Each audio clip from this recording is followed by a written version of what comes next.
Welcome back to my channel, guys. Today's topic is AdSense new update.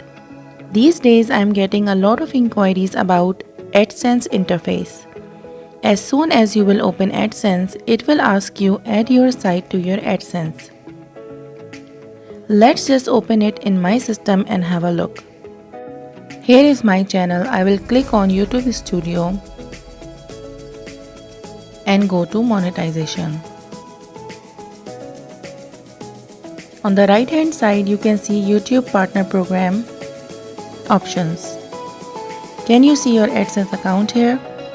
This is my AdSense account number. Now let's go to the AdSense.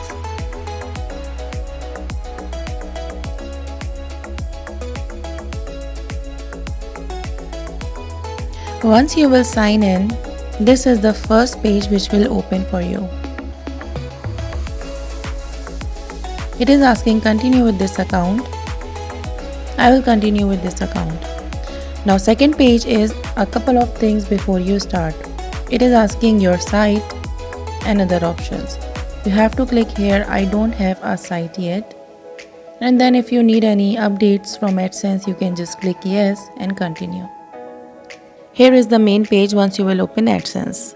Number 1 is we have got your info, second is see how ads look on your site, third is connect your site to AdSense.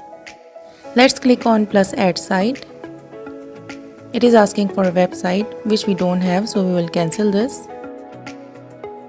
Let's also have a look on the left side menu.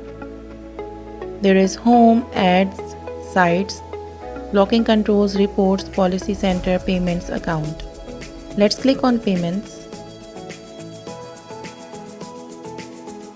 Once you will click on payments info, your earnings will come up.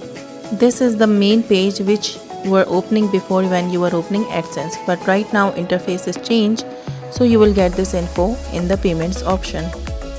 You are able to see payments monthly wise and the AdSense number settings. Once you will click on accounts, it will show you publisher ID and all other details. Just check active products. It says YouTube host content, which is fine. Our AdSense are connected to YouTube. So this is active subscription which we have. Now here on the first page, it is asking for connect your site to AdSense. This is not related to us. This is for the people who have websites and blogs. This option is for them and this is not for us, so don't worry. As long as in your active products YouTube host content is there, you are fine and up to date. So no need to change anything or add any site. You are fine with everything. I hope my video helps you. Thank you for watching. Goodbye.